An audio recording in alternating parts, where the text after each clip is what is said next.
কিন্তু ঘণ্টা খানেক বাদে বটেশ্বর যখন বাজারে গেল তখন দেখতে পেল বুড়ো শিবতলায় লোকটা হাঁ ক্লান্ত হয়ে বসে আছে।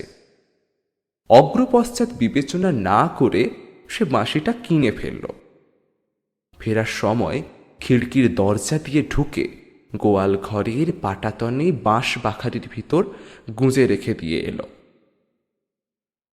আশ্চর্যের বিষয়, সেদিন রাতে তার ভালো ঘুম। প্রিয় শ্রোতা বন্ধুরা, গল্পের আসরে আপনাদের সবাইকে স্বাগত।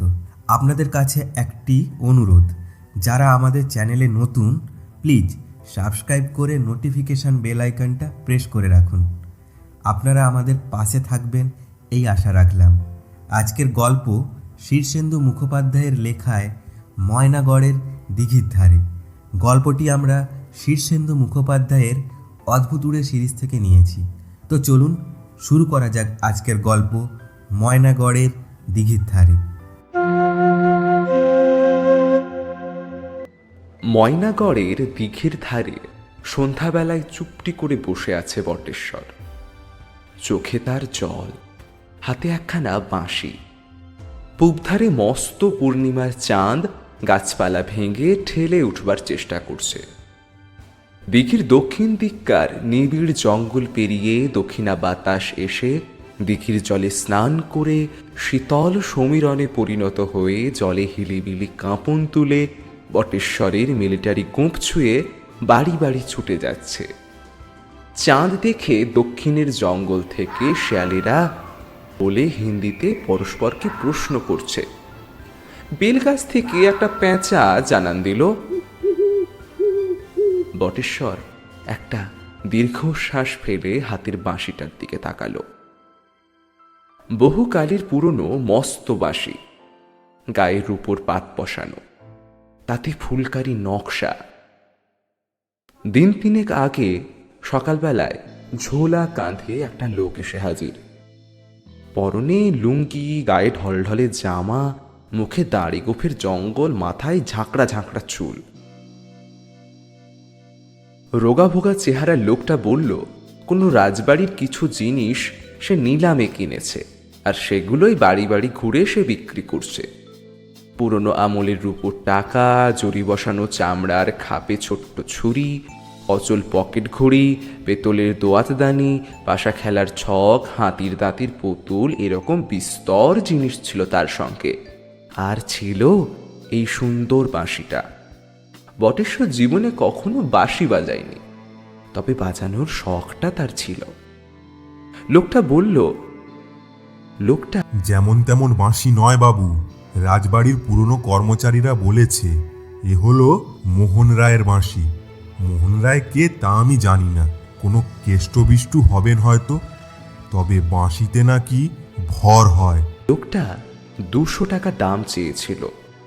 বিস্তর ঝোলাঝুলি করে 100 টাকায় যখন রফা হয়েছে, তখন বটেশ্বরের বউ খবর পেয়ে অন্দরমহল থেকে বেরিয়ে এসে রণরঙ্গিনী মূর্তি ধারণ করে বলল, ফলে টাকা কি খোলাম কুচি?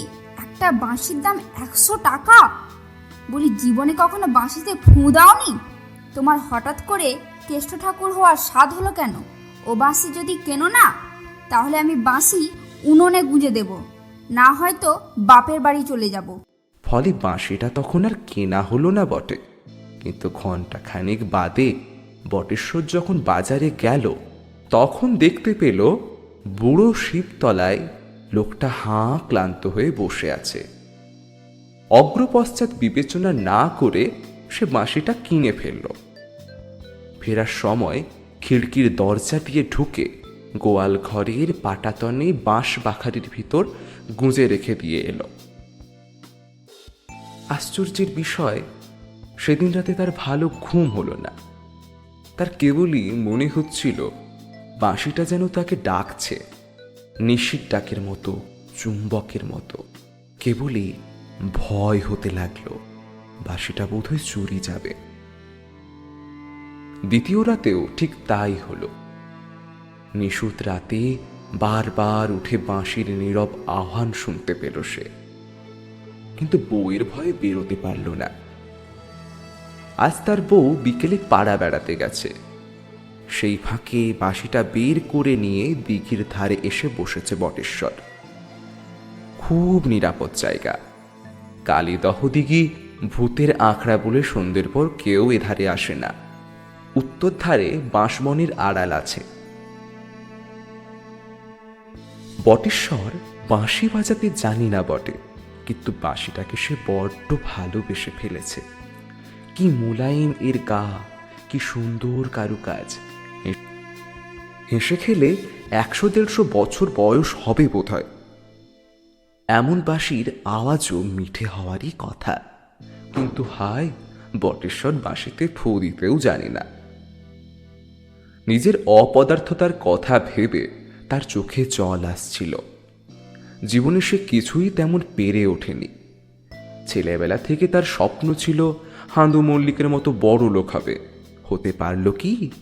হরিপদ কানুনগোর মতো ফুটফুটে চেহারাও তো ভগবান তাকে দেননি। ব্রজকিশোর দাসের পেল্লায় স্বাস্থ্যের ওপর কি কম লোভ ছিল তার?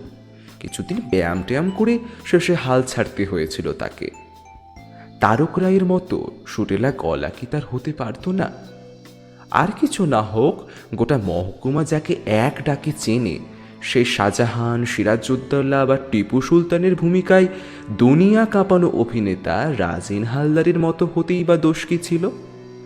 কিংবা লেখাপড়ায় সোনার মেডেল পেয়ে গরিবের ছেলে পাঁচু গোপাল যে ধাঁ করে বিলেত চলে গেল, সেরকমটা কি একেবারেই হতে পারত না তার? পাঁচু গোপাল যে স্কুলে পড়েছে, সেই নরেন্দ্রনাথ স্কুলে সেও তো পড়ত। জামা নেই, জুতো নেই, খাবার জুটত না, তবু পাঁচু সোনার মেডেল পেল। আর বটেশ্বর এক ক্লাস থেকে আরেক ক্লাসে উঠতে যেন দম বেরিয়ে যেত তার। মনে হতো পরের ক্লাসটা কত উঁচুতে রে বাপ। পেটে বিদ্যে নেই, গলায় টান নেই, শরীরের স্বাস্থ্য নেই, মুখে রূপ নেই, বেঁচে থাকার ওপরেই ভারী ঘেন্না হয় তার। কালীদহের ভাঙা বৈঠায় বসে এই সব ভাবতে ভাবতে আর চোখের জল ফেলতে ফেলতে সে বাঁশিটার গায়ে হাত বোলাচ্ছিল। 100 টাকা দিয়ে কিনেছে বটে, কিন্তু এ বাঁশি বাজানোর সাধ্য তার নেই। বাঁশিটাকে আদর করতে করতে সে ফিসফিস করে বলল, আহারে, যদি আমি তোকে একটু বাজাতে পারতাম। ঈশ্বরকে চমকে দিয়ে ঠিক এই সময়ে কাছের আম গাছ থেকে একটা পাখি পরিষ্কার ইংরেজিতে বলে উঠল, সত্যি বলল নাকি? না, ও তার শোনার ভুল। পাখি কত রকমের ডাক ডাকে, ওরা তো আর ইংরেজি জানে না। তবু ডাকটা একটা নিয়তির নির্দেশ বলেই কেন যেন মনে হচ্ছিল তার। কে জানে বাপু, দুনিয়ার কত অশৈলী কাণ্ডই তো ঘটে। তাই বটেশ্বর সাবধানে চারপাশটা একটু দেখে নিল। না, কেউ কোথাও নেই, থাকার কথাও নয়। কেউ দেখে ফেললে লজ্জার ব্যাপার হবে। একা একাও তো তার লজ্জা করছে।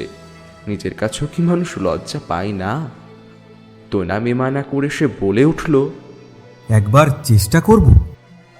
অমনি কালীদহের মোটা সোটা পুরনো ব্যাংকগুলোর একটা জলের কাছ থেকে মোটা গলায় বলে উঠল, লজ্জা কি, লজ্জা কি, লজ্জা কি। ফের বটেশ্বর চমকালো।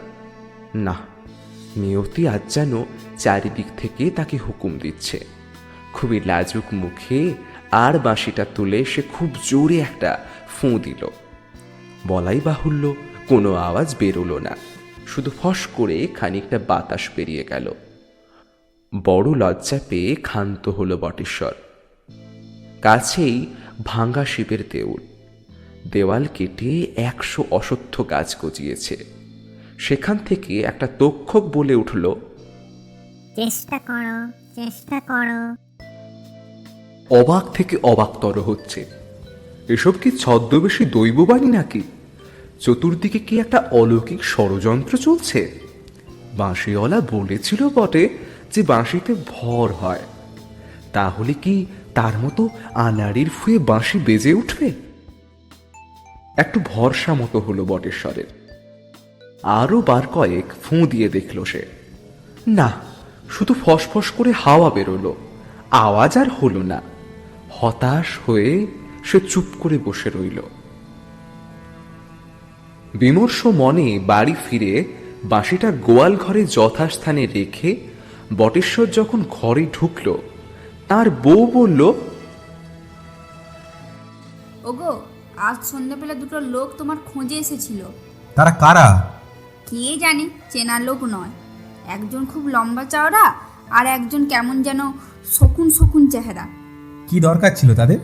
শকুনের মতো লোকটা জিজ্ঞেস করলো একজন বুড়ো মানুষের কাছ থেকে আমরা একটা রূপো বাঁধানো বাঁশি কিনেছি কিনা। যদি কিনে থাকি তবে তারা বাঁশিটা ডবল দামে কিনে নেবে। শুনে আমার মনটা ভারী খারাপ হয়ে গেল। বাঁশিটা তোমাকে কিনতে দিলেই ভালো করতুম, ডবল দাম পাওয়া যেত। বটেশ্বরের বুকের ভেতরটা খুব ধুকুর পুকুর করছিল। তা তুমি কি বললে? বললুম, একজন বুড়ো মানুষ বাঁশি বেচতে এসেছিল বটে, দরদামও হয়েছিল, কিন্তু শেষ অবধি আমরা নিইনি। তখন জিজ্ঞেস করলো বাঁশিটা কে কিনেছে। তা আমি জানি না। আমি বললাম, অত দাম দিয়ে বাঁশি এখানে কে কিনবে? তবে আমি ঠিক জানি না। দেখলাম বাঁশির জন্য খুব গরজ। এলেবেলে লোক নাকি পয়সাওয়ালা? না না, বেশ পয়সাওয়ালা লোক বলেই মনে হলো। শকুনির মতো দেখতে লোকটার হাতে কয়েকটা আংটিও ছিল, গলায় সোনার চেন, গায়ে সিল্কের পাঞ্জাবি, আর পরনে ধাক্কা পেরে ধুতি। লোকটার বেশ চামড়ানো গোঁফ আর বাবরি চুল, তবে চোখ দুটো যেন বাঘের মতো জলজল তাকালে ভয় ভয় করে। আর সঙ্গের লোকটা? সে কথাবার্তা বলেনি, চুপচাপ দাঁড়িয়েছিল। তাকে দেখে পালোয়ান টালোয়ান মনে হয়, পাহাড়ের মতো শরীর। এখন মনে হচ্ছে বাঁশটা তোমাকে কিনতে না দিয়েই ভুল হয়ে গেছে। বটেশ্বর এ কথার জবাব দিল না। চিন্তিত মুখে সে কুয়ো পাড়ে হাত মুখ ধুতে গেল। বাঁশিটার কি এমন মহিমা যে লোকে ডবল দামে কিনতে চায়? ঘটনাটা বেশ চিন্তায় ফেলে দিল তাকে। তবে এটা বোঝা শক্ত নয় যে বাঁশিটা খুব সাধারণ বাঁশি হলে লোকে বাড়ি বয়ে খবর করতে আসতো না। সুতরাং বটেশ্বরের বুকের ধুকপুকনিটা কমল না। একটা অজানা আশঙ্কায় তার মনটা কু ডাকতে লাগলো। ময়নাগড়ে নানান মানুষের নানান সমস্যা, যেমন কালীপদ সমাদ্দার। সে হলো চিরকেলে ব্যথা বেদনার রোগী। ব্যথা ছাড়া জীবনে একটা দিনও কাটায়নি সে। একদিন দাঁত ব্যথায় কাতরাই তো পরদিন কান কটকটানির চাপে বাপরে মারে করে চেঁচায়। পরদিনই হয়তো কানের বদলে হাঁটু কামড়ে ধরে একটা কেঁদো বাঘ যেন হাড়মাস চিবোতে থাকে। দুদিন পর মাজায় যেন কুড়ুলের কোপ পড়ার মতো ঝলকে ঝলকে ব্যথা শনিয়ে ওঠে। কোমর সারল তো মাথায় যেন কেউটের ছোবলের মতো ব্যথার বিষ তাকে কাহিল করে ফেলে। যেদিন তার কোনো ব্যথা না থাকে সেদিন পেটের মধ্যে পুরনো আমাশার ব্যথাটা চাগিয়ে ওঠে, তাকে পাগল করে তোলে। ব্রজকবরেজ অনেক নীরখ পরখ করে বলেছে, আসলে ব্যথা তোমার একটাই, তবে সেটা বানরের মতো এ ডালে ও ডালে লাফিয়ে বেড়ায়। এ ব্যথা যেমন চালা তেমনই বজ্জাত। হাঁটুর ব্যথার ওষুধ দিলে ও গিয়ে মাজায় খাপটি মেরে বসে থাকে। মাজাই ওষুধ পড়লে লম্ফ দিয়ে দাঁতের গোড়ায় গিয়ে লুকিয়ে থাকে। সেখান থেকে তাড়া খেলে গিয়ে কানের মধ্যে সেঁধোয়। ওর নাগাল পাওয়াই ভার, তাই বাকে আনাও শক্ত। ব্যথার ইতিবৃত্ত শুনে হোমিওপ্যাথ নগিন পাল চিন্তিত মুখে বলেছিল, ব্যথা তো আমি এক ডোজেই কমিয়ে দিতে পারি, কিন্তু ওই মজার ব্যথা তারপর কি মূর্তি ধারণ করবে সেইটাই ভাববার কথা। নিত্যকালী পিসির পিঠের ব্যথা কমাতে গিয়ে কি হয়েছিল জানো? পিঠের ব্যথা সারতেই তার মাথার গন্ডগোল দেখা দিল। চেঁচায়, কাঁদে, বিড়বিড় করে। দিলাম মাথার ওষুধ, মাথা ভালো হয়ে গিয়ে পিঠের ব্যথা ফিরে এলো। তাই আমি বলি কি, ওই মজার ব্যথাকে না ঘাঁটানোই ভালো। কাবলিওয়ালাকে তাড়ালে হয়তো কাঁপালি গেছে থানা গেড়ে বসবে, তাতে লাভ কি বলতো? ময়নাগড়ের অ্যালোপ্যাথ ডাক্তার প্রভঞ্জন প্রামাণিক ইঞ্জেকশন ছাড়া কথাই বলে না। যে রোগী আসুক আর তার যাই রোগ হয়ে থাক না কেন, প্রভঞ্জন তাকে একটা ইঞ্জেকশন ঠুকে দেবেই। রোগীদের উদ্দেশ্যে তার একটাই কথা, ইঞ্জেকশন নাও, সব সেরে যাবে। দেখা যায় প্রভঞ্জন যেমন ইঞ্জেকশন দিতে ভালোবাসে, তেমনি অনেক লোক আছে যারা ইঞ্জেকশন নিতেও খুব ভালোবাসে। বুড়ো উকিল তারাপদ সেন তো প্রায়ই সন্ধেবেলা এসে প্রভঞ্জনের ডাক্তারখানায় বসে আর বলে, দাও তো ডাক্তার একটা ইঞ্জেকশন ঠুকে, ওটি না নিলে আজকাল বড় আইটাই হয়, কেমন ফাঁকা ফাঁকা লাগে, মনে হয় আজ যেন কি একটা নেওয়া হয়নি। বিশ্বম্ভর সাঁতরা কোনো শুভ কাজে যাওয়ার আগে প্রভঞ্জনের কাছে একটা ইঞ্জেকশন না নিয়ে যায় না। জরুরি মোকদ্দমা বা শ্বশুরবাড়িতে জামাই ষষ্ঠীর নেমন্তন্নে যাওয়ার আগে ইঞ্জেকশন একেবারে বাঁধা। এই তো সেদিন হাটপুকুরের গজানন বিশ্বাসের মেজ মেয়ে শেফালিকে ভূতে ধরেছিল। সোনা সুরে কথা নয়, এলো চুলে ঘুরে বেড়ায়, দাঁত কপাটি লাগে, অম্বদ্দি কিছু করে উঠতে পারল না। তখন ডাকা হলো প্রভঞ্জনকে। প্রভঞ্জন গিয়েই ইঞ্জেকশন বের করে ওষুধ ভরে উঁচ উঠিয়ে যেই শেফালির দিকে এগিয়েছে, অমনি ভূতটা শেফালিকে ছেড়ে বেরিয়ে এসে হাত জোর করে বলল, যাচ্ছি ডাক্তারবাবু, যাচ্ছি। আপনার জ্বালায় কি কোথাও তিষ্ঠাবার উপায় আছে? কালীপদকে 352 নম্বর ইঞ্জেকশনটা দিয়ে ঘটনাটা প্রভঞ্জন নিজেই বলেছিল। বলল, ইঞ্জেকশনে সারে না এমন রোগ দেখিনি বাপু। তোর ব্যথাটা যখন সারছে না, তখন ধরে নিতে হবে ওটা তোর আসল ব্যথা নয়, ব্যথার বাতিক। বাতিকও আমি সারাতে পারি বটে, কিন্তু ভয় কি জানিস? ভয় হলো উটের যেমন কুঁজ, গরুর যেমন গলকম্বল, হাতির যেমন সুঁড়, তোরও তেমনি ওই বাতিক। বাতিক সারালে তুই কি বাঁচবি? সুতরাং ব্যথা বেদনা নিয়েই কালীপদ বেঁচে আছে। গতকাল তার হাঁটুতে ব্যথা ছিল, আজ হাঁটুর ব্যথা নেই, কিন্তু সকাল থেকে দাঁতের কনকনানি শুরু হয়েছে। সন্ধ্যাবেলা এই গ্রীষ্মকালে কমফর্টারে গাল মাথা জড়িয়ে বসে আছে আর আহা উহু করছে। এমন সময় দুটো লোক এসে হাজির হলো। এলেবেলে লোক নয়, রীতিমতো সম্ভ্রান্ত চেহারার একজন মাঝবয়সী মানুষ। তার পরনে রেশমি পাঞ্জাবি, ধাক্কা পেড়ে ধুতি, মস্ত গোপ এবং বাবরি চুল। চেহারাটা রোগাটে হলেও বেশ শক্তপোক্ত। দেখে মনে হয় রাজা জমিদারের পরিবারের লোক। সঙ্গে একজন কুস্তিগিরের মতো লোক, যেমন লম্বা তেমন চওড়া। প্রথম জনই কথা বলা শুরু করলো। বেশ গমগমে গলায় বলল, আমরা একটা জিনিসের সন্ধানে অনেক দূর থেকে এসেছি, একটু সাহায্য করতে পারেন? বড় মাপের একজন মানুষ বাড়িতে আসায় ভারী তটস্থ হয়ে পড়ল কালীপদ। হাত জোর করে, আরে আসুন আসুন, কি সৌভাগ্য। বলে তাদের বৈঠকখানায় বসালো। তারপর হাত কচলে বলল, আগে বলুন কি করতে পারি। আপনি কেতুগড় রাজবাড়ির নাম শুনেছেন? আমি ওই পরিবারের একজন বংশধর। আমার নাম নরেন্দ্র নারায়ণ চৌধুরী। কি সৌভাগ্য, আপনি কি রাজা বাহাদুর? না না, রাজা টাজা নই, রাজতন্ত্রই নেই তো রাজা। আমাদের অবস্থা আগের মতো নেই। কিছুদিন আগের কেতুগড়ের রাজবাড়ি থেকে কিছু জিনিস চুরি যায়, ছিচকে চোরের কাজ। দামি জিনিসপত্র কিছুই তেমন খোয়া যায়নি, তবু তার মধ্যে দু একটা জিনিস পুরনো স্মারক হিসেবে আমাদের কাছে খুবই মূল্যবান। আমরা জিনিসগুলো উদ্ধার করতে চাই। কালীপদ ভারী ব্যস্ত হয়ে পড়ল। বটেই তো বটেই তো, তাহলে পুলিশের কাছে? পুলিশকে জানানো হয়েছে, কিন্তু তাদের তো 18 মাসে বছর, চোর ধরতে জিনিসগুলো বেহাত হয়ে যাবে। তাই আমাদের নিজেরা চেষ্টা করি। যে লোকটা চুরি করেছিল সে বুড়ো মতো গোঁফদাড়ি, মাথায় ঝাঁকড়া চুল। আমাদের কাছে খবর আছে এই ময়নাগড়েই কিছু জিনিস বিক্রি করে গেছে। লোকটার বর্ণনা শুনে কালীপদর মুখ শুকিয়ে গেল।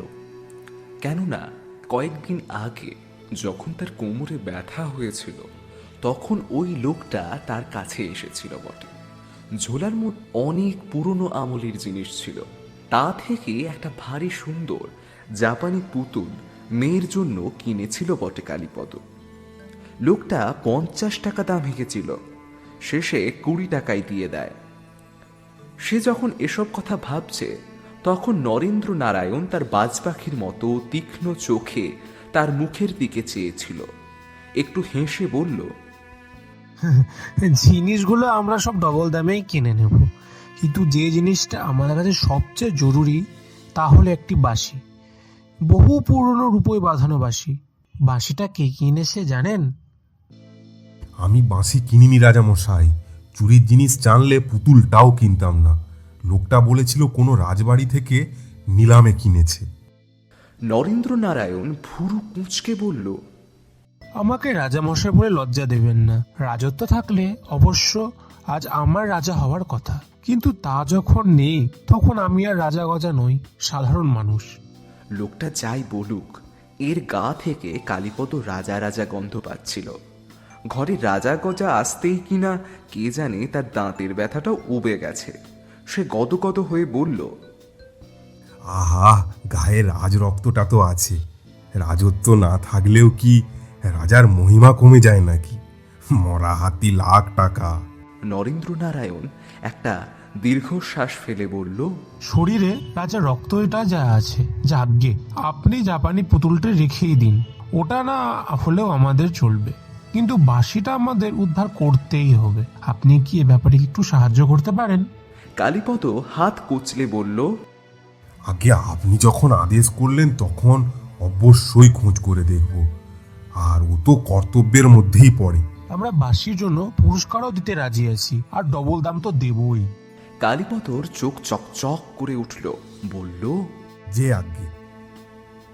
ময়নাগড়ের সবচেয়ে বড় লোক হলো হাঁদু মল্লিক। তার মস্ত সুদের কারবার আর তেলের ব্যবসা, লাখো লাখো টাকা। তবে কিনা হাঁদু মল্লিককে দেখে সেটা বুঝবার উপায় নেই। সে হেঁটো ধুতি পরে, গায়ে মোটা কাপড়ের একখানা বিবর্ণ জামা, পায়ে সস্তা রবারের চটি। বেঁটে খাটো হাঁদু মল্লিক রাস্তা দিয়ে হেঁটে গেলে বড় মানুষ বলে চেনা দেয়। রোজকার মতোই হাঁদু সন্ধেবেলায় তার গদিতে বসে সারাদিনের হিসেব নিকেশ জাবদা খাতায় টুকে রাখছিল। এ সময়টায় তার বাহ্য জ্ঞান থাকে না। তবে আজ সে কিছু আনমনা হয়েছে কি, দিন দুই আগে দুপুরের দিকে দাঁড়ি গোফওয়ালা একটা লুঙ্গি পরা লোক ঝোলা কাঁধে এসে হাজির। বলল, কোন রাজবাড়ি থেকে নিলামে কিছু জিনিস কিনে এনেছে। রাজবাড়ির জিনিস শুনে হাঁদুর একটু কৌতূহল হলো। থলি থেকে বিস্তর অকাজে জিনিস বের করে দেখালো লোকটা। তার মধ্যে গোটা 20-25 পুরনো রূপোর টাকাও ছিল। রূপো দামি জিনিস বলে হাঁদু দরদাম করে গোটা 2 কিনে ফেলেছিল 30 টাকায়। জালি জিনিস হতে পারে ভেবে বেশি কিনতে সাহস হয়নি, কিন্তু গতকাল বিধু শেখরা এসে টাকা দুটো দেখে চোখ কপালে তুলে বলল, করেছেন কি হাঁদুবাবু? এ তো রূপোর টাকা নয়, রূপোর মোড়কে যে খাঁটি মোহর। ওজনটা দেখছেন না? রূপোর কি এত ওজন হয়? বলে বিধু এক পাশ থেকে একটু ছিলকে কেটে দেখল, ভেতরে সোনা চকচক করছে। সেই থেকে মনটা বড় হাই হাই করছে হাঁদুর। 25টা টাকা যদি সাহস করে কিনে ফেলতো তাহলে কি ভালোটাই না হতো। এখন তার হাত কামড়াতে ইচ্ছে করছে। এত দুঃখ হচ্ছে যে হাঁটু ভালো করে খেতে বা ঘুমোতে পারছে না। পেটে বায়ু হয়ে যাচ্ছে, দুঃস্বপ্ন দেখছে। লোকটাকে খুঁজে আনতে সে তার পাইক পাঠিয়েছিল, কোথাও খুঁজে পাওয়া যায়নি তাকে। গতকাল থেকে তাই মনটা ভীষণ উচাটন। আজ হিসেব করতে বসেও মাথাটা গন্ডগোল করছে। আজ হয়েছে কি, 2709-এর 9, 8587-এর 7, 10928-এর 8, 526-এর 6, 7332-এর 2 আর 10244-এর 4 যোগ করে হবে 36। 36-এর 6 নামবে, হাতে থাকবে 3। ঠিক এইখানটাতেই তার 40 বছরের হিসেব করা পাকা মাথায় কেমন যেন হরিবোল হয়ে গেল। কিছুতেই ঠিক করতে পারছিল না 36-এর কত নামবে আর কত হাতে থাকবে। 6 নেমে হাতে থাকবে 3, নাকি 3 নেমে হাতে থাকবে 6। কোনটা নামে কোনটা হাতে থাকে তা নিয়ে এমন গন্ডগোলে সে কখনো পড়েনি। অগত্যা সে বিশুপালকে লজ্জার মাথা খেয়ে জিজ্ঞেস করে ফেলল, ওহে বিশু, 36-এর কত নামবে আর হাতে কত থাকবে বলতো? বিশু সেই বিকেল থেকে 10টা খাতা হাওলাত চাইতে এসে বসে আছে। হাঁদু মল্লিক রাজি হচ্ছে না, বলেছে আজ 3 মাস 350 টাকা ধার দিয়ে বসে আছে, একটা পয়সাও ছোঁয়াওনি। 52 টাকা সুদ সমেত 402 টাকা আগে শোধ দাও, তারপর নতুন ধারের কথা। বিশু তবু আশায় আশায় বসে আছে। ধার চাইতে সে আর যাবেই না কোথাও, সব জায়গাতেই তার দেনা।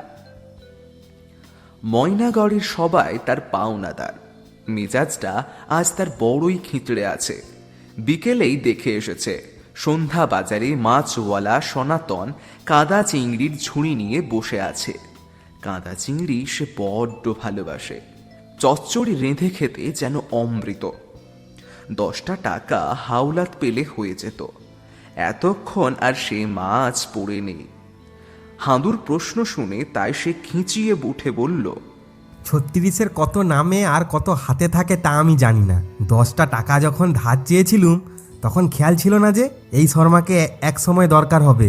10টা টাকা ফেললেও না হয় চেষ্টা করে দেখতুম। তা যখন দাওনি তখন নিজের হিসেব তুমি নিজেই বোঝো।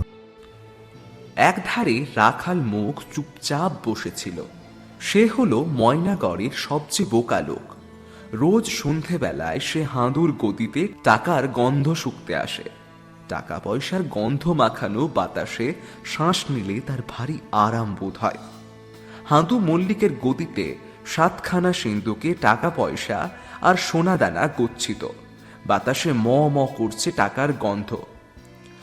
সকলে গন্ধটা পায় না বটে, কিন্তু রাখাল মুখ পায়, আর সেই গন্ধে তার একটু নেশার মতোও হয়। ঘরে বাইরে সবাই রাখালকে বোকা বলেই জানে। রাখালও লোকের মুখে শুনে শুনে জেনে গেছে যে সে খুব বোকা। নিজেকে বোকা বলে জানার পর থেকে সে খুব হুঁশিয়ার হয়ে গেছে।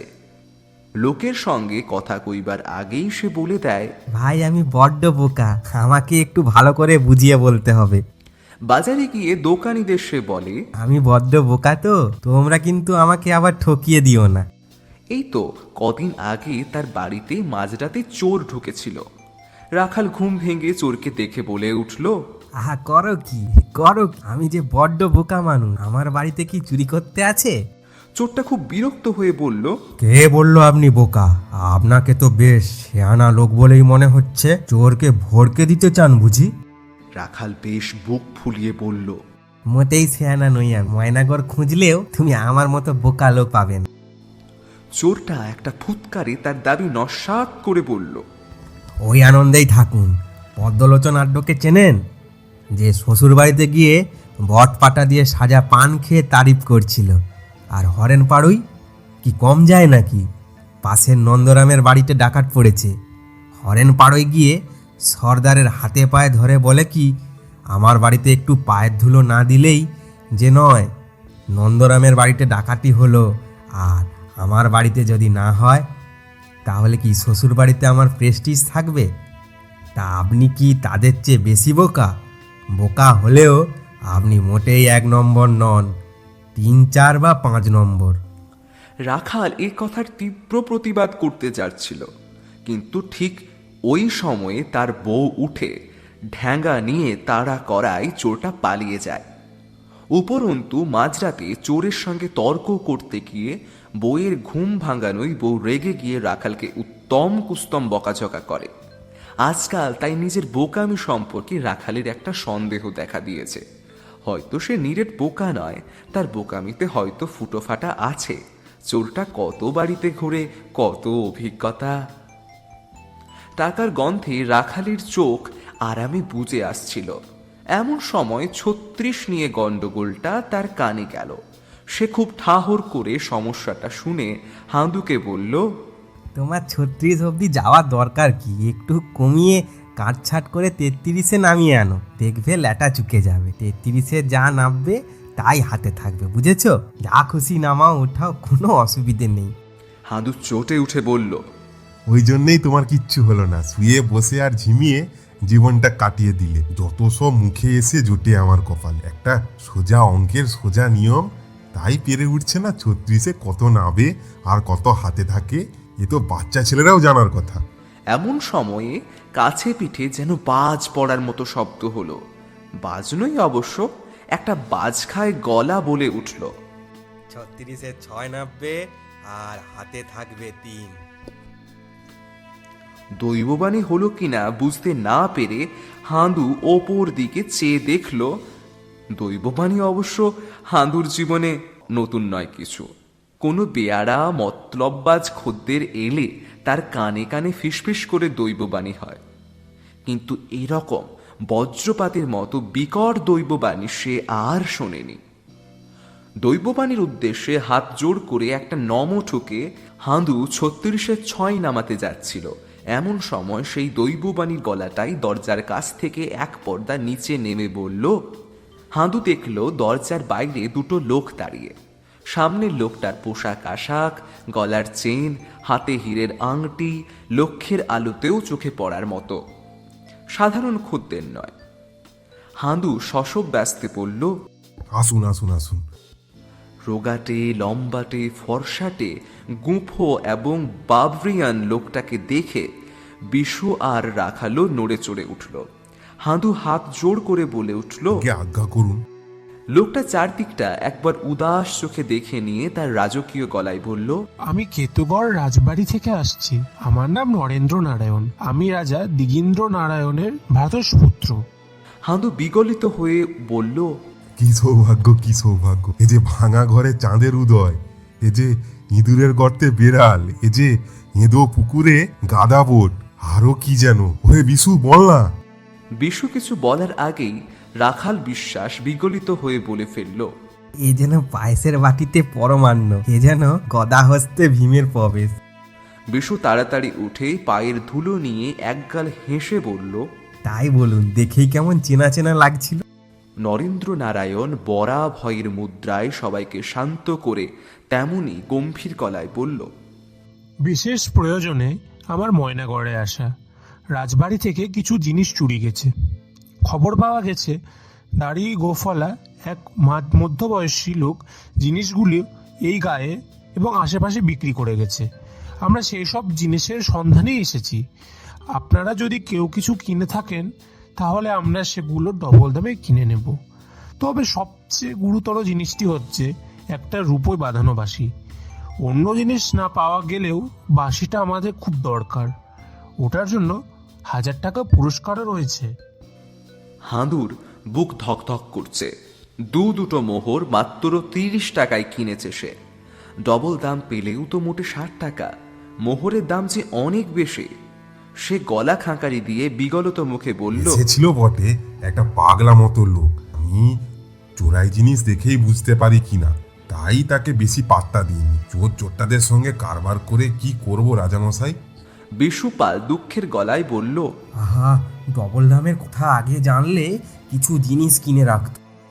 রাখাল বিশ্বাসও বলল, ও বড় ভুল হয়ে গেছে, লোকটা আমার বাড়িতেও এসেছিল বটে। তা রাজামশাই, বাঁশিটা কি রূপোয় বাঁধানো না হলেও চলবে? আমার সেজো ছেলে গুলু কয়েকদিন হলো একটা বাঁশি হাতে ঘোরাঘুরি করছে দেখছি। নরেন্দ্র নারায়ণ দৃঢ়তার সঙ্গে মাথা নেড়ে বলল, না, আমাদেরটা রূপোয় বাঁধানো বাঁশি, অনেক দিনের পুরনো। ও বাঁশি যার তার হাতে যাওয়া খুবই বিপজ্জনক। ক্লাস 5 থেকে 6-এ উঠতে সত্যগোপালের লেগেছিল 2 বছর। 6 থেকে 7-এ উঠতে পাক্কা 3 বছর। 7 থেকে 8-এ উঠতে আরও 3। প্রতি ক্লাসে উঠেই মনে হতো পরের ক্লাসটা কত উঁচুতে রে বাপ। তবু সে হাল ছাড়েনি। বিস্তর মেহনতে হাঁচড় পাঁচড় করে সে একদিন ক্লাস 10-এরও চৌখাট ধরে ফেলল। হেড স্যার পান্নালাল বাবু পর্যন্ত অবাক হয়ে বলে ফেললেন, হ্যাঁ, সূর্য কি পশ্চিমে উঠলো নাকি রে শতু? তুইও ক্লাস 10-এ উঠে পড়লি? বাহ বাহ বাহ, বড় খুশি হলুম। আর বছর 10 আমার চাকরি আছে, তার মধ্যেই মাধ্যমিকের বেড়াটা ডিঙে যেত বাবা। তা হেড স্যারের স্বপ্ন সার্থক করেছিল সত্যকপাল। 10 বছর নয়, সবাইকে অবাক করে দিয়ে সে মাত্র 4 বছরের চেষ্টায় মাধ্যমিকও পাশ করে ফেলল। লোককে অবাক করে দেওয়ার সত্যগোপালের জুড়ি নেই। মাধ্যমিক পাশ করে সে লেখাপড়ায় ইস্তফা দিয়ে সমাজসেবায় নেমে পড়ল। সবাই জানে যে সমাজসেবা মানে ভেরেন্ডা ভাজা, সুতরাং সবাই ধরেই নিয়েছিল সত্যগোপালের কিছু হবে না। কিন্তু মাত্র কয়েক বছরের মধ্যেই সবাইকে ফের অবাক করে দিয়ে সে গোটা তল্লাটির একজন কেষ্টবিষ্ট হয়ে উঠল। শুধু তাই নয়, এলাকার যত স্কুল কলেজ আছে সে সবকটারই গভর্নিং বডির মেম্বার কিংবা প্রেসিডেন্ট, সবকটা ক্লাবে সে চেয়ারম্যান কিংবা সেক্রেটারি, পঞ্চায়েতের চাই গরিব গুরবোর নেতা। তল্লাটে যত সভা সমিতি হয় সব জায়গায় তার ডাক পড়ে, হয় সভাপতি, নয় প্রধান অতিথি কিংবা বিশেষ অতিথি। যে স্কুলে সে পড়তো সেই স্কুলের চেয়ারম্যান হবার পর পান্নাবাবু তো হাঁ, সে এমন হাঁ যে কিছুতেই বন্ধ হয় না। শেষে প্রভঞ্জন ডাক্তার এসে ইঞ্জেকশনের ছুঁচ উঁচিয়ে ধরার পর সেই হাঁ বন্ধ হলো। পান্নালাল বাবুকে সান্ত্বনা দিতে এসে মনোরঞ্জন কম্পাউন্ডার বলল, ওহে পান্নালাল, এ হলো ভাগ্যের খেলা। ভাগ্য জিনিসটা কেমন জানো? সুন্দরবনের বাঘ কোথায় যে ঘাপটি মেরে বসে থাকে টেরটিও পাওয়া যায় না। হঠাৎ ঘাড়ে এসে লাফিয়ে দুটি কামড়ে ছেঁচড়াতে নিয়ে গিয়ে শাক শেষের চূড়ায় পৌঁছে দিয়ে বসে বসে কলসা নাড়বে, বুঝলে? পান্নালাল বাবু বুঝলেন কিনা বোঝা গেল না, তবে একটা দীর্ঘশ্বাস মোচন করলেন। ছাত্রের কৃতিত্ব দেখে তিনি বিশেষ পুলকিত হয়েছেন বলে মনে হলো না। যাই হোক, সত্যগোপাল এখন একজন ভারী ব্যস্ত মানুষ। এখানে উদ্বোধন, সেখানে বৃক্ষরোপণ, কোথাও মূর্তি উন্মোচন, তারপর রক্তদান শিবির, বসে আঁকো প্রতিযোগিতা, পুরস্কার বিতরণী অনুষ্ঠান। সত্যগোপালের কি নাওয়া খাওয়ার সময় আছে? সভা সমিতির ছাড়া সে থাকতেই পারে না, তার ভারী আয় ঢাই হয়। আজ ময়নাগড়ে বামা সুন্দরী কলেজে বিজ্ঞানের ভবিষ্যৎ নিয়ে একটা আলোচনা সভা ছিল। সভাপতির ভাষণ দিতে উঠে সত্যগোপাল বলল, আমাদের চারিদিকে তো বিজ্ঞান ছাড়া আমি কিছুই দেখতে পাচ্ছি না। চারিদিকে যে বিজ্ঞানের ঢেউ লেগেছে। এই যে হাতে হাত ঘড়ি, বিজ্ঞান। ওই যে মাথার উপর পাখা ঘুরছে, বিজ্ঞান। ওই যে পকেটে ডট পেনটা, এটাও বিজ্ঞান। এই যে ধুতি জামা পরে আছি, বিজ্ঞান। মোটর গাড়ি চলছে, রেলগাড়ি ছুটছে, এরোপ্লেন উঠছে, সব বিজ্ঞান, সব বিজ্ঞান। এই যে মাইকে কথা বলছি, এটা অবধি বিজ্ঞান। কিছুদিন আগে শহরে গিয়ে দেখে এলাম, সেখানে বিজ্ঞানের একেবারে মোচ্ছব লেগে গেছে। সর্বত্র কেবল কম্পাউন্ডার আর কম্পাউন্ডার। অফিসে কম্পাউন্ডার, ব্যাংকে কম্পাউন্ডার, ডাকঘরে কম্পাউন্ডার, হাসপাতালে কম্পাউন্ডার। শোনা যাচ্ছে এবার থেকে কম্পাউন্ডাররাই সব কিছু চালনা করবে। চাষবাস, চিকিৎসা, হিসেব নিকেশ, চিঠিপত্র লেখা সবই নাকি হবে কম্পাউন্ডারে। এমনকি তারা ছবি আঁকবে, কবিতা লিখবে, কলকারখানা চালাবে। মানুষ গ্যাঁট হয়ে শুধু বসে থাকবে। শ্রোতাদের মধ্যে মনোরঞ্জন কম্পাউন্ডার ছিল। শ্রোতারা খুব হাসাহাসি করল বটে, কিন্তু সে চিন্তিত মুখে পাশে বসা গিরিন খাসনবিশকে ফিসফিস করে বলল, কম্পাউন্ডারের ঘাড়ে এত কাজ চাপিয়ে দেওয়াটা কি ঠিক হচ্ছে ভায়া? এই বুড়ো বয়সে আমি কি অত কাজ পেরে উঠবো? এ তো খুব চিন্তার কথা। হে, গিরিন খাসনবিশের ওষুধের দোকান। সে চাপা গলায় বলল, আরে ভাবছেন কেন? এ তো দেখছি কম্পাউন্ডারদের কপাল খুলে গেল। যাকে বলা হয় কম্পাউন্ডারদের স্বর্ণযুগ। পেশেন্ট ওষুধের দাপটে কম্পাউন্ডারদের চাকরি যাওয়াতেই বোধ হয় সরকার বাহাদুর নড়ে চড়ে বসেছে। এতদিনে তাদের হিললে হলো, তাহলে ছবি আঁকা, কবিতা লেখা ওসব কি পেরে উঠবে? চেষ্টা করলে লোকে কিনা পারে বলুন তো? সত্যগোপাল একটু হাসি হাসি মুখে বলল, বিজ্ঞানের সবচেয়ে বড় অবদান হলো এই কম্পাউন্ডার আর ওই কম্পিউটার না কি বলে। প্রবল হাততালির শব্দে অবশ্য সচ্চিদানন্দ বাবুর কথা শোনা গেল না। হাত জোড় করে সত্যগোপাল সমবেত শ্রোতার হাততালি হাসি হাসি মুখে গ্রহণ করল।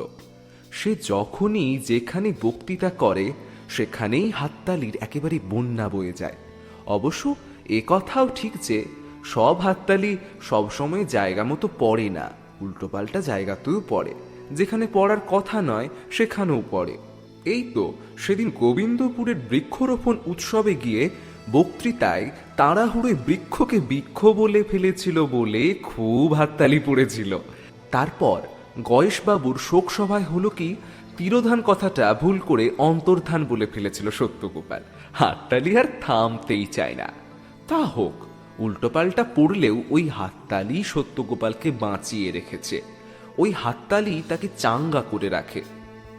হাততালি তখনও থামেনি।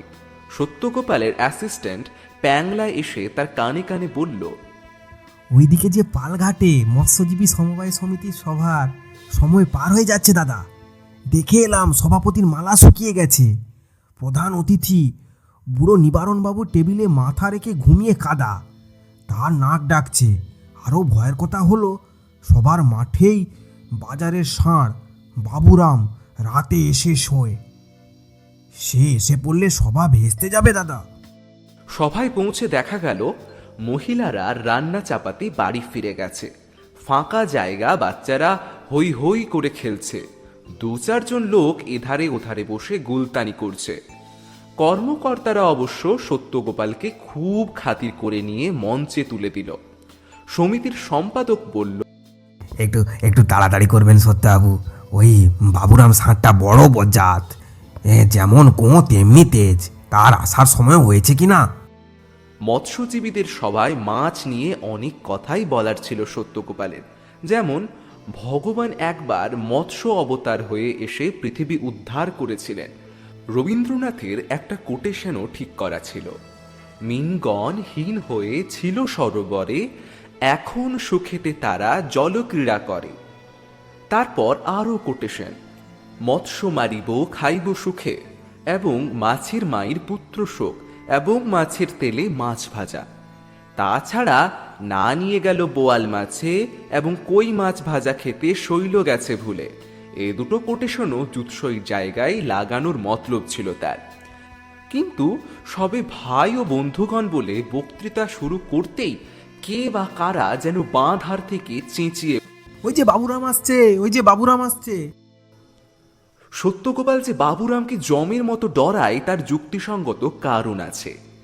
ক্লাস 8-এ পড়ার সময় সে একদিন স্কুল থেকে বন্ধুদের সঙ্গে ফেরার পথে কলা খেয়ে কলার খোসাটা বাবুরামের গায়ে ছুঁড়ে মেরেছিল। বাবুরাম তাতে কিছু মনে করেনি। খোসাটা অবহেলায় সঙ্গে খেয়ে নিয়ে যেমন বসেছিল তেমনই বসে রইল। কিন্তু বচা বলল, এ তুই কি করলি সতু? বাবুরামকে জানিস? সাক্ষাৎ শিবের চেলা। সবাই বাবুরামকে ভক্তি শ্রদ্ধা করে, এঁটো কলার খোসা ছুঁড়ে মারলি, তোর পাপ হবে গো। পাল উদ্বিগ্ন হয়ে বলল, তাহলে কি করব? যা ওর হাতে পায়ে গিয়ে প্রণাম করে আয়। কাজটা সহজ নয়, বুকের পাটা দরকার। কিন্তু সামনেই অ্যানুয়াল পরীক্ষা। এ সময়ে ভগবান পাপ দিয়ে ফেললে যে পরীক্ষায় ডাব্বা মারতে হবে সেটা চিন্তা করে সত্যগোপাল মরিয়া হয়ে সন্তপর্ণে গিয়ে কি করে বাবুরামের সামনে দুটো পায়ের খুর ছুঁয়ে মাথায় ঠেকিয়েই দৌড়ে পালিয়ে এলো। বচা বলল, তুই তো ওর হাতে প্রণাম করলি, হাতে প্রণাম করলে কি পাপ কাটে? যা ওই পেছনের যে দুটো আছে ওই দুটোই পা, ওই পায়ে গিয়ে প্রণাম কর, ওটাই আসল পা। এ কথায় একটু বিভ্রান্তিতে পড়ে গেল সত্যগোপাল। কে জানে বাবা, হতেও পারে। বুক বেঁধে সুতরাং সে দ্বিতীয়বার বাবুরামের দিকে এগিয়ে গেল এবং খুব দুঃসাহসের সঙ্গে পিছনের পা দুটোর খুঁড়ে হাত দিল। কলার খোসা ছোড়া এবং প্রথমবার পায়ের ধুলো নেওয়া পর্যন্ত সহ্য করেছে বাবুরাম, কিছু বলেনি। কিন্তু দ্বিতীয়বার তার পায়ে হাত দেওয়ায় বাবুরাম অত্যন্ত রুষ্ট হয়ে তেড়ে ফুড়ে উঠে এমন তাড়া লাগালো সত্যগোপালকে যে আর কহতব্য নয়। সত্যগোপাল শেষ অবধি পালঘাটের খালে ঝাঁপিয়ে পড়ে প্রাণ বাঁচায়। সত্যগোপালের ধারণা বাবুরাম আজও ঘটনাটা ভোলেনি। কালে ভদ্রে তাকে দেখলে বাবুরাম দূর থেকেও তার দিকে আড়ে আড়ে চায় আর ফোঁস করে। সুতরাং বাবুরাম আসছে শুনে যদি সত্যগোপাল মঞ্চ থেকে লাফিয়ে নেমে পড়িমড়ি দৌড় লাগায় তাতে তাকে দোষ দেওয়া যায় না। এ দৌড়টা অতি ছোঁয়াচে জিনিস। সত্যগোপালকে দৌড়াতে দেখে বুড়ো নিবারণ বাবুও মঞ্চ থেকে লাফিয়ে নেমে দৌড় লাগালেন, পিছনে প্যাংলাও। স্কুলে লেখাপড়ায় ডাব্বা মারলেও স্কুলের স্পোর্টসে বরাবর সত্য ফার্স্ট সেকেন্ড হয়ে প্রাইজ এনেছে। দৌড়টা তার ভালোই ছিল। জেলে পাড়ায় রাস্তা ধরে সে দৌড়াচ্ছিল ভালোই, কিন্তু দেখা গেল ৮০ বছরের নিবারণ বাবু কম যান না। তিনি প্যাংলাকে ছাড়িয়ে সত্যগোপালকে প্রায় ধরে ফেললেন। ছুটতে ছুটতে বললেন, বাবা, বুড়ো হাড়ের ভেলকি দেখেছ? পুরনো চাল ভাতে বাড়ে। অবাক সত্যগোপাল বলে, তাই তো দেখছি, রোজ সকালে উঠে দৌড় প্র্যাকটিস করেন নাকি? পাগল হয়েছ? ওসব আমার পোষায় না। তবে আমার একটা কেলে গরু আছে, সেটা ভয়ানক পাজি, রোজই খোঁটা উপড়ে পালায়। সেটাকে ঘরে আনতে রোজ বিস্তর দৌড়ঝাঁপ করতে হয়, আর এই করতে গিয়ে আমার হাঁটুর বাত, মাজার ব্যথা, অনিদ্রা সব উধাও হয়েছে। আজকাল খুব খিদে হয়, ঘুমটাও হচ্ছে পাথরের মতো। সব জিনিসের ভালো আর মন্দ দুটোই আছে, বুঝলে ভায়া? এখন তো মনে হয় শূন্য গোয়ালের চেয়ে দুষ্টু গরুই ভালো। সত্যগোপাল হাঁপাতে হাঁপাতে বলল। বাবুরাম কি এখনো তেড়ে আসছে? নিবারণ বাবু অবাক হয়ে বললেন, বাবুরাম কোথায়? দূর দূর, তুমিও যেমন। আজ জামতলায় নবীন পালের বাড়িতে মদন মোহনের কাঁঠাল ভোগ, রাজ্যের কাঁঠাল এসেছে ভোগে। বাবুরাম বিকেল থেকেই সেখানে থানা গেড়েছে। যা কাঁঠাল সেঁটেছে সে আর নড়াচড়া সাধ্যি নেই। সত্যগোপাল দাঁড়িয়ে খানিক দম নিল। ছি ছি, এখন ভারী লজ্জা করছে তার। পাবলিকের সামনে ওরকম কাপুরুষের মতো পালিয়ে আসাটা তার উচিত হয়নি। তার ভাবমূর্তিটা যে একেবারে ধূলিসাৎ হয়ে গেল। বাড়ি ফেরার সময় প্যাংলা অবশ্য বলল তার ভাবমূর্তির কোনো ক্ষতি হয়নি। পরিস্থিতির চাপে মাঝে মাঝে নেতাদের ভাবমূর্তি টলমলো হয় বটে, কিন্তু ২-৪ দিনের মধ্যে আবার আঁট হয়ে বসে যায়। তার কারণ পাবলিক কোনো ঘটনায় বেশিদিন মনে রাখতে পারে না। সত্যগোপাল দুঃখ করে বলল, মাছের উপর 12টা কোটেশন মুখস্থ ছিল রে, সেগুলো যে চলে গেল। তাতে কি, বক্তৃতা কি আর ফুরিয়ে যাচ্ছে দাদা? কাল তো কালীতলার নবীন সঙ্গের ভবতারিণী বিদ্যাপীঠের বিন্দবাসিনী স্মৃতি শিল্ডের ফাইনাল ফুটবল ম্যাচ, তাতেও আপনি সভাপতি। কোটেশনগুলো সেখানেই ঝেড়ে দেবেন। বাড়ির সামনে একটা হোঁকা আর একজন রোগাটে চেহারার লোক পাইচারি করছিল। রোগা লোকটার পরনে দামি ধাক্কা পেড়ে ধুতি, গায়ে সিল্কের পাঞ্জাবি, বাবরি চুল, পুরুষ্ঠ গোপ, পায়ে নাগরা, দেখলে সম্ভ্রম হয়। সত্যগোপালকে দেখিয়ে এগিয়ে এসে হাত জোড় করে বলল, আপনি সত্যগোপাল ঘোষ? বড়ই সৌভাগ্য আমার। সভা কোথায় বলুন তো? আজ্ঞে না, সভা নয়। তবে কি ফাংশন? আজ্ঞে না, ওসব নয়। তাহলে নিশ্চয়ই ফুটবল ম্যাচ। আজ্ঞে না। কীর্তনের আসরে আমি যাই বটে, তবে বেশিক্ষণ থাকতে পারি না। খোল করতালের শব্দে আমার বড় মাথা ধরে যায়। তা আপনাদের কীর্তনটা হবে কোথায়? কীর্তনের শব্দে আবার আমার মাথা ধরে না, মাথা ঘোরে। সে তো খুব খারাপ জিনিস। খারাপ বলে খারাপ? আমাদের ঠাকুর দালানে তো রোজ সন্ধ্যের পর কীর্তনের আসর বসতো, বড় বড় কীর্তনিয়া আসতো। আমার ঠাকুরদা রাজা তেজনারায়ণ আবার কীর্তনের বাই ছিল কি না? রাজা, আমি কি রাজপুত্র নাকি মশাই? আগে বলতে হয়। হে, আপনার এইভাবে বাইরে দাঁড়িয়ে থাকাটা ঠিক হচ্ছে না। কি বলিস প্যাংলা? লোকটা মৃদু হেসে বলল, আরে না না, রাজত্বই নেই তো। রাজা আবার রাজা গজা নয়, ওই পৈতৃক বাড়িটা যা আছে ঠাটবাট বজায় রাখাই কঠিন। কিন্তু আপনার ঠাটবার তো কিছু কম দেখছি না। আঙুলে আংটি ঝিলিক মারছে। হাত ধরুন, ২-৪ হাজার টাকা তো হবেই। পায়ে জুতো জোড়াও চমকাচ্ছে দাদা। তা ধরুন ১৫০ টাকা হেসে খেলে দাম হবে। তা হবে বোধ হয়। দেওয়ান জ্যাঠা জানেন, কেনাকাটা তো আর আমরা করি না, দেওয়ান জ্যাঠাই করেন। সত্যগোপাল বলল, তা রাজবাড়িটা কি কাছে পিঠে কোথাও? কেতুগড়ের নাম শুনেছেন কি? সত্যগোপাল একটু ভাবিত হয়ে বলল, তা শুনেছি বোধহয়, নামটা যেন চেনা চেনা ঠেকছে। কি বলিস রে প্যাংলা? কেতুগড় তো কেতুগড় নাম কি আর শুনিনি? কত জায়গারই তো নাম নিত্য নতুন শুনছি। কেতুগড় আর কি দোষ করলো? তা কীর্তনটা হচ্ছে কবে? মাথা নেড়ে লোকটা বলল, কীর্তন হচ্ছে না। আমি বর্তমান রাজা তীঘিন্দ্র নারায়ণের ভাইপো নরেন্দ্র নারায়ণ। রাজবাড়ি থেকে সম্প্রতি কিছু জিনিস চুরি গেছে। খবর আছে জিনিসগুলো এই ময়নাগড়ে এবং আশেপাশে আছে। আমার সেগুলো উদ্ধার করতে বেরিয়েছি, বিশেষ করে রূপোয় বাঁধানো বাঁশি। গোপাল অবাক হয়ে বলল, বাঁশি? আগে হ্যাঁ, বহু পুরনো জিনিস। 100 বছর আগে কেতুগড় রাজবাড়ির দরবারে মোহন রায় নামে একজন বাসুড়ে ছিলেন। ভবঘুরে আর খ্যাপাটে গোছের লোক। মাঝে মাঝে কোথাও উধাও হয়ে যেতেন। কেউ বলতেন লোকটা মস্ত সাধক, কেউ বলতেন জাদুকর। তাকে নিয়ে অনেক কিংবদন্তি রয়ে আছে। চুরি যাওয়া বাঁশিটা তারই। আমরা সেটা উদ্ধার করতে এসেছি। 1000 টাকা পুরস্কার। আপনি তো গণ্যমান্য লোক, সবাই আপনাকে ভারী শ্রদ্ধা করে। আপনি একটু চেষ্টা করলে বাঁশিটা উদ্ধার হয়। আচ্ছা, বাঁশিটা খুঁজছেন কেন বলুন তো? আজ্ঞে, পুরোনো দিনের জিনিস তো, একটা স্মৃতিচিহ্ন। তাছাড়া লোকে বলে ও বাঁশি আর কেউ বাজাতে পারে না। যদিও বা কেউ বাজাতে পারে, তাহলে সঙ্গে সঙ্গে মারা পড়বে। আমরা আসলে কথাটা বিশ্বাস করি না। গুজবই হবে, তবুও বলা তো যায় না। আমরা চাই না বেঘরে একটা লোকের প্রাণ যাক। আপনি একটু চেষ্টা করলে বাঁশিটা উদ্ধার হয়, একটা লোকের প্রাণও বাঁচে। আপনারা শুনছিলেন শীর্ষেন্দু মুখোপাধ্যায়ের লেখায় ময়নাগড়ের দিঘির ধারে। গল্পটি ভালো লাগলে লাইক, কমেন্ট করুন, শেয়ার করুন আপনার পরিবার পরিজনের কাছে।